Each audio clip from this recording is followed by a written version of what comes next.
mum who was given just hours to live has survived coronavirus after doctors turned her on her stomach in a technique that's called proning. Stacey Fresco's husband and daughters had said goodbye to her as doctors were convinced she wouldn't make it. But thankfully and miraculously, Stacey survived. Delighted to say that her husband Adam joins us now this morning. Good morning to you, Adam. Good morning. I imagine in some way you still have to pinch yourself to understand where you and your family are now as to where you were just a few weeks ago with regarding Stacey's condition. Listening to you talk about this and hearing the story is a miracle. It's the sort of hope that I'm sure is going to help people this morning whose family members are struggling with coronavirus right now. Can you just explain a little bit? Stacey had type 2 diabetes, didn't she? Did that complicate things when she contracted coronavirus, and how quickly did her symptoms escalate? Well, on the 18th of March, Stacey started getting breathless, and by Friday afternoon, the GP advised that we call an ambulance, and she went to Whipps Cross Hospital Friday afternoon, was transferred straight to the COVID ward. About 10 o'clock at night, I said goodbye to her, came home, spoke to her via text on Saturday, and then FaceTimed her Saturday afternoon. It was clear she was really struggling to breathe. And then at 3 a.m. on Sunday morning, they transferred her to the ICU unit. And subsequently, I was told that what had happened is her blood had filled with acid, which is happens with people with type 1 diabetes. Stacey has type 2. And the nurse later said that they're seeing this in COVID patients with no diabetes at all. She was put on life support machine. Her heart wasn't working properly, her lungs weren't working properly, and her kidneys weren't working properly. And late morning Sunday, I got a call from a doctor saying, "How quickly can you get here?" Which you know is never good news, especially when a hospital is on lockdown. I drove there on my own. You know what's coming, but don't really want to believe it. And spoke to an incredible doctor I only know as Dave, who was so kind. And he said, "Look, there's nothing more we can do. It's time to say goodbye." So I called the children, said, "We've got a chance to visit Mum." It was Mother's Day. They came with their cards that they'd written. Had to obviously tell them the truth, which was heartbreaking. And then we were gowned up in the full PPE, which is smothering. I don't know how these guys do it for 12 plus hours at a time. We went in and said goodbye to Stacey. She looked really peaceful, but we had 3 pairs of gloves on each, the face mask, the hairnet, glasses, the apron. And it was really horrible not being able to touch her or kiss her. And the kids read out their Mother's Day cards through sobs. And I don't know how long later we left, and we were back in the waiting room. And before we went in, I'd said to Dr. Dave, "Is there anything weird or wacky you can try, anything left field?"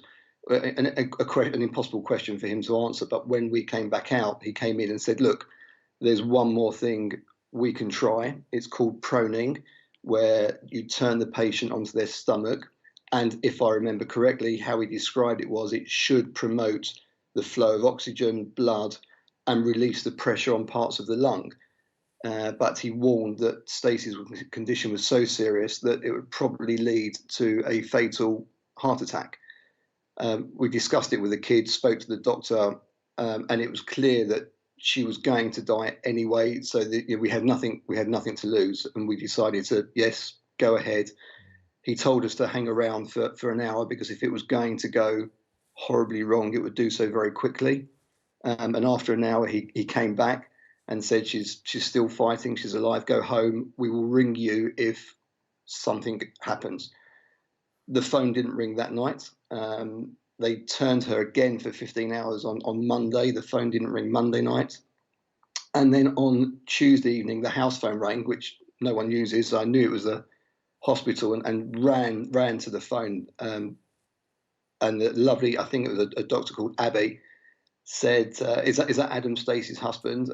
Yes. And you're waiting. I was dreading the next sentence starting, "I'm sorry, but," and instead she said, "Can I just say what a remarkable woman your wife is? We're not out of the woods by any means, but at least we have some hope. We're optimistic." And every day Stacey just got better and better. It really was amazing. The staff at Whipps Cross were incredible. Doesn't do it justice. But also, I must learn never to underestimate my wife's fight. I'm sure she's told you that for years as well, of course. I wonder, Adam, at what point, or did you ever dare to start thinking that the worst isn't going to happen here and, you know, she's somehow sort of clawing her way back from the brink, that this hope is going to build and maybe she will survive? It's difficult. On the Thursday while she was in intensive care, still, excuse me, still on life support, one of the nurses rang me and said, "Would you like to speak to your wife?" I was like, yeah, absolutely. And they were trying to bring her round from being unconscious and wanted to see how aware she was. So they put the phone to her ear and I said, "Look, we love you. We're fighting for you. You keep fighting." And she said, the nurse said, Stacey opened her eyes and said, "Okay," which was incredible. But it wasn't until probably 2 days before Stacey came home that I allowed myself to believe it could happen. I just didn't want to have that hope dashed. So whilst I obviously was willing her to come home, it wasn't until a day or two before she did that I actually let myself believe it could actually happen. And Adam, obviously we're speaking to you and not Stacey this morning. How is she now? She's really good. She says feels like she's been hit by several trucks, and she's still exhausted and really weak. But every day she's getting stronger. I can tell how quickly we get up and down the stairs. But unfortunately, I'm in charge of the kitchen, so that's a good incentive for her. You know, for you and your daughters and your extended family as well, it must be the most extraordinary time because, of course, everybody is in lockdown, but you have experienced firsthand just how brutal and precarious this virus can be for people that contract it. What are you saying to people about your experience and also in terms of going forward? We heard yesterday from Dominic Raab, they're extending the lockdown for at least another 3 weeks. And that will be greeted in certain areas as quite frustrating because, of course, that has such an impact on everybody. The majority of people are brilliant and they're staying home, only going out when they really need to. But for others, I guess it doesn't become real until it affects you. And unfortunately, this has affected hundreds of thousands of people. There's been 13,000 plus fatalities, and it's very real. But I don't think for some that it becomes real until it hits home in the most horrible way. And how is everybody sort of mentally now? I think that, you know, obviously we have Kate here, a member of our family really, who is suffering terribly at the moment and probably not dissimilar in circumstances to you. Let's hope the outcome is the same for her as it has been for you. Sure. You know, I do think, gosh, people must be so traumatised by facing death so vividly and then coming back from the brink. Has Stacey been able to tell you what she remembers or knows or how she feels now? Well, while she was in hospital, the doctors were saying to her, "You're our success story. You haven't just beaten the odds, you smashed them out of the park." And she didn't really know why. She just assumed, "Oh, I've been quite ill." And it wasn't until she was home and settled that I told her exactly what had happened, which was a shock to say the least, and you know, take some time to compute.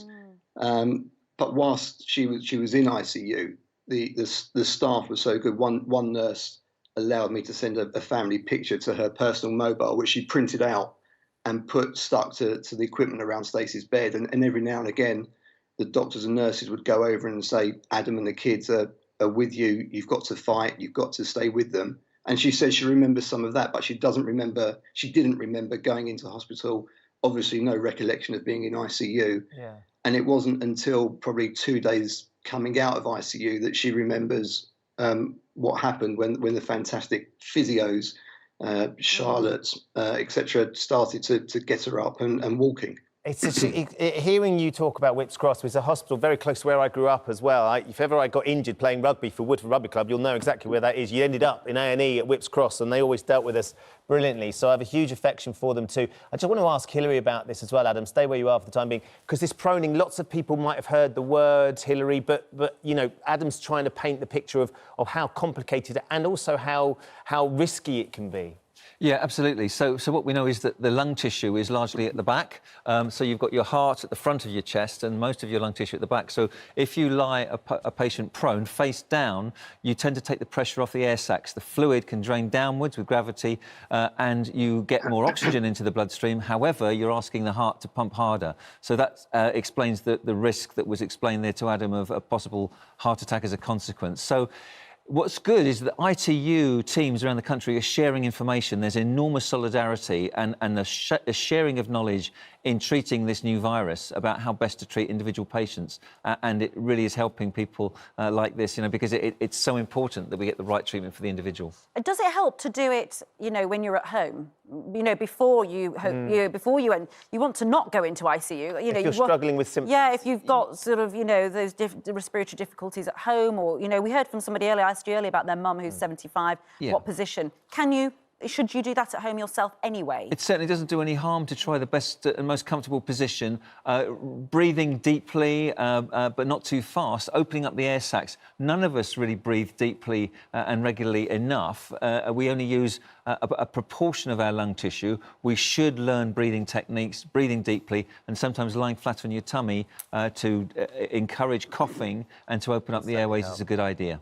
Adam, we'll come back to you for one last comment, because I know that you're now raising money for St Bart's, of which Whips Cross is a part of. What is your hope for what you're going to try and achieve now to say thank you to them?